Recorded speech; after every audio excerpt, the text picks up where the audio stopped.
We find ourselves surrounded by the unforgiving yet beautiful wilderness.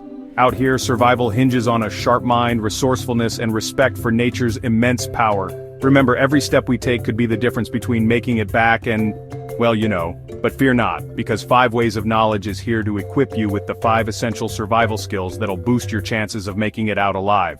Let's dive in. Out here, water is more valuable than gold. In the wilderness, every drop counts. It's not just about quenching your thirst, it's about survival. Water is the essence of life, and without it, our bodies can't function properly. Imagine being stranded in the wild with the sun beating down on you and no water in sight. The thought alone is enough to make anyone anxious. Dehydration can cripple you faster than almost anything else in the wild. It saps your energy, clouds your judgment, and can lead to severe health issues. The signs of dehydration are subtle at first: dry mouth, dizziness, and fatigue. But if left unchecked, it can escalate to more serious conditions like heat stroke or hypovolemic shock. That's why it's crucial to stay hydrated and be aware of your body's needs. Your first mission, should you choose to accept it, is to find a source of clean drinking water. This might sound simple, but in the wild, it's a task that requires knowledge and vigilance. Streams, rivers, and lakes are common sources, but not all water is safe to drink. You need to be able to identify clean water sources and know how to purify them. Now, you might stumble upon a crystal clear stream, but don't be fooled. Looks can be deceiving. Even the clearest water can harbor harmful bacteria, parasites, and other contaminants. It's always better to be safe than sorry. Just because water looks clean doesn't mean it is. Always take the necessary steps to ensure it's safe to drink. We need to purify that water before even thinking about taking a sip. Boiling is one of the most effective methods. By bringing water to a rolling boil for at least 1 minute, you can kill most of the harmful organisms that might be lurking in it. In higher altitudes, where water boils at a lower temperature, you should boil it for at least 3 minutes to be safe. The last thing you want is a nasty stomach bug when you're battling the elements. Trust me on that one. Drinking contaminated water can lead to severe gastrointestinal issues, which can be debilitating in a survival situation. It's not just about discomfort. It's about maintaining your strength and health to face the challenges ahead. There are a few ways to purify water. Besides boiling, you can use water filters, purification tablets, or even UV light purifiers. Each method has its pros and cons, and it's wise to be familiar with all of them. Filters can remove many contaminants, but they might not eliminate viruses. Purification tablets are lightweight and easy to carry, but they can leave an aftertaste. Boiling is the most reliable method. It's a tried and true technique that has been used for centuries. When in doubt, boil your water. It's a simple process that can save you from a lot of trouble. Just make sure you have a pot or container that can withstand the heat. A good rolling boil for at least 1 minute will kill off most harmful bacteria and parasites. This is especially important if you're unsure about the water source. In survival situations, it's always better to err on the side of caution. Boiling water might take some time and effort, but it's worth it for the peace of mind it provides. If you can't build a fire just yet, don't worry. There are other options available. Water filters and purification tablets are excellent alternatives. They are portable, easy to use, and can be lifesavers in a pinch. Always have a backup plan for water purification. You can use a water filter or purification tablets. Filters are great for removing larger particles and many pathogens, while tablets can kill bacteria and viruses. It's a good idea to carry both in your survival kit as they complement each other well. These are lifesavers in a pinch. When you're out in the wild, having multiple methods of water purification can make all the difference. It's about being prepared for any situation. Whether you're hiking, camping, or in a survival scenario, these tools can ensure you have access to safe drinking water. Always carry these essential tools with you in your survival kit. They don't take up much space and can be the difference between life and death. A well-prepared survival kit should always include multiple ways to purify water. It's one of the most important aspects of wilderness survival. They're worth their weight in gold, especially when you're parched and desperate. Remember, water is life. In the wild, staying hydrated is your top priority. Secure your source, purify like mad, and stay one step ahead of dehydration. Your body and mind will thank you for it. Secure your source, purify like mad, and stay one step ahead of dehydration. In the end, your survival depends on it. Water is not just a resource, it's the key to enduring the challenges of the wilderness. Stay vigilant, stay hydrated, and remember that every drop counts. The wilderness isn't exactly known for its five-star accommodations. When you venture into the great outdoors, you're trading the comforts of home for the raw beauty and unpredictability of nature. But that's part of the allure, isn't it? The challenge of surviving and thriving in an environment that is both breathtaking and unforgiving. But hey, that's part of the adventure, right? The thrill of the unknown, the joy of discovery, and the satisfaction of overcoming obstacles. It's all about embracing the wild and making the most of what it has to offer. Finding or building a shelter is crucial for protection from the elements. It's one of the first things you should prioritize when setting up camp. A well-constructed shelter can mean the difference between a comfortable night and a miserable one. A good shelter will shield you from the sun, wind, rain, and even those pesky insects that just love to feast on us. It creates a barrier between you and the elements, providing a sense of security and comfort in an otherwise unpredictable environment. The type of shelter you build depends on the environment and the resources available. In a forest, you might have an abundance of branches, leaves, and other natural materials that can be used to create a sturdy and effective shelter. A simple lean-to is a classic and effective option. It's quick to build and provides decent protection from the elements.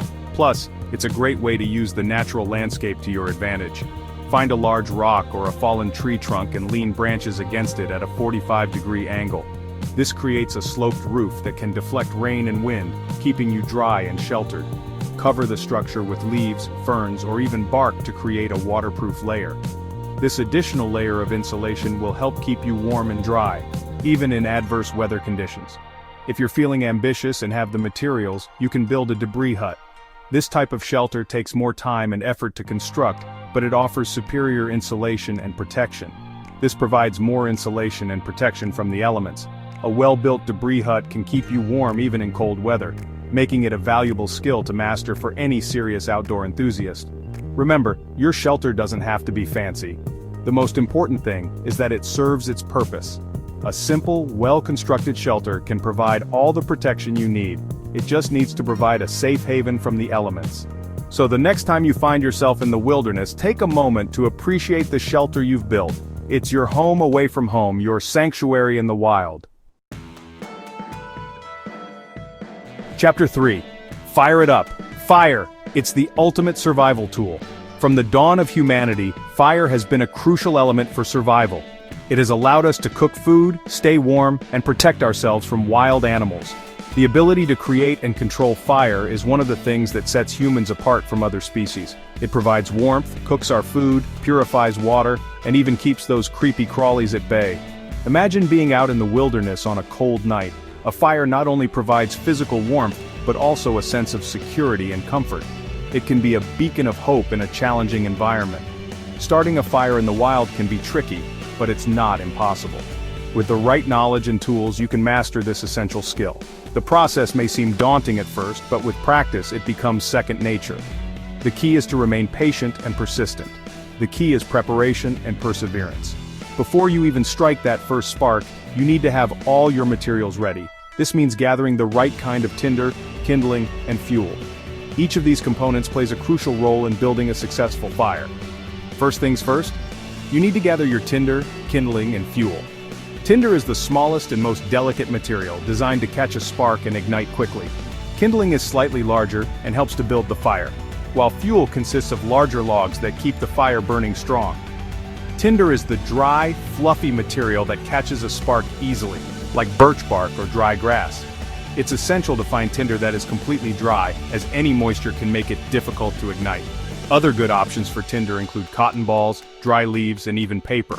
Kindling consists of small twigs and branches that will catch fire from the tinder. These should be no thicker than a pencil and should snap easily when bent. The kindling helps to build the fire and provides a bridge between the tinder and the larger fuel logs. Fuel is the larger logs that will keep your fire burning strong. These logs should be dry and seasoned, as wet or green wood can produce a lot of smoke and be difficult to burn. Once the kindling is burning well, you can start adding the fuel logs to build a robust fire. There are several ways to start a fire. The method you choose can depend on the tools you have available and the conditions you're in. Modern fire starters like lighters and waterproof matches are the easiest and most reliable methods. However, it's always good to know alternative techniques. A fire starter like a lighter or waterproof matches is the easiest and most reliable method. These tools are designed to produce a consistent flame, making it simple to ignite your tinder. Always carry a backup fire starter in case your primary one fails. But what happens if you don't have a modern fire starter? In a survival situation, you may find yourself without these convenient tools. This is where traditional fire starting methods come into play. Knowing how to start a fire without modern tools can be a lifesaver. Well, you can use the power of friction. One of the most well-known methods is the bow drill. This ancient technique uses the friction between two pieces of wood to create an ember, which can then be used to ignite your tinder. The bow drill method is a classic survival technique. It requires a bit of skill and practice, but once mastered, it can be a reliable way to start a fire. The key components are the bow, the drill, the hearthboard, and the bearing block. It takes practice and patience, but with the right technique, you'll be amazed at the power of friction. The sense of accomplishment you'll feel when you create fire from nothing but wood and determination is unparalleled. So, fire it up and embrace the primal skill of fire making. Chapter 4, Foraging for your feast. Out here, we're not exactly spoiled for choice when it comes to food, but fear not, nature provides. We just need to know where to look and what to look for. Edible plants are everywhere, but you need to be 100% certain of what you're picking before you even think about taking a bite. Some plants can be poisonous, so it's crucial to identify them correctly. A good field guide to edible plants is an invaluable resource. Study it, memorize it, and treat it like your Bible out here. If you're lucky, you might stumble upon some wild berries or fruits, but remember, not all berries are created equal. Some can be toxic, so be cautious. Hunting small game, like rabbits or squirrels, can provide a much-needed source of protein. Traps and snares are effective ways to catch these critters. Chapter 5. Sending out an SOS. Getting lost or injured in the wild is a serious situation, but it's not the end of the road. Signaling for help is crucial for increasing your chances of rescue. One of the most effective ways to signal for help is by creating a signal fire. A large, smoky fire is visible for miles, especially at night. Find a clearing and build a fire with plenty of green branches to create thick smoke. The smoke will attract attention and signal that you need assistance. If you have a mirror or any reflective surface, you can use it to signal aircraft. Angle the mirror to reflect sunlight towards the aircraft. Another method is to create a large, visible signal on the ground. Use bright-colored clothing, rocks or branches to form the letters SOS or a large X. Outro: Never give up. Remember, survival is about determination, resourcefulness, and never giving up hope.